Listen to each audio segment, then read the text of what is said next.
points on how to be saved. Ang upat na puntos kung unsaon maluwas ang kalag sa tao. Number 1 o number 2 ni mga higala, nag-iskot din siya sa realidad sa kinabuhi sa tao mga higala. The man's real life mga higala. Then sa number 3, nag-iskot din siya sa bukma sa Diyos about the love of God.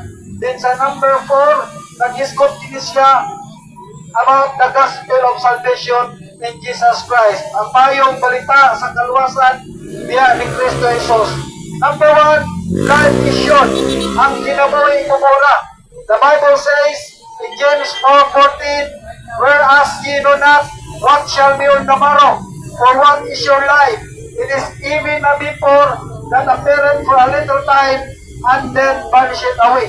Mga higala, ang Biblia nag-ingon, sanglit ka mo wala masayon kung unsa may tamo sa ugpa. Kay unsa ba ang inyong kinabuhi?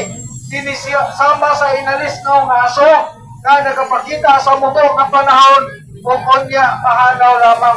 So diri sa number 1 mga higala, illustration diri, life is short. Or hulagway diri nga ang kinabuhi mubok sama sa inalis ng aso na nagapakita sa mubok ng panahon kung unya mahanaw lamang. So manong nagsulti man ang Biblia ni mga higala, tungod kay ang atong kinabuhi nining kalibutan na temporaryo lang, lumalabay lang ang atong kinabuhi nining kalibutan na. Walay tao nga magpabilin aning kalibutan na hangtod sa hangtod. Kuwara ka sitwasyon ang mahitabo sa tao dinhi sa kalibutan. Either makabot siya sa pagbalik sa atong Ginoong Diyos na si Kristo Jesus.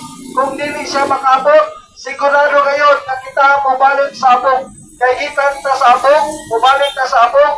Gikan ta sa yuta, mabalik ta sa yuta, mga higala. Mabasa ka na nato sa Genesis 3:19 that we came from the dust and we shall return to the dust. Number 2,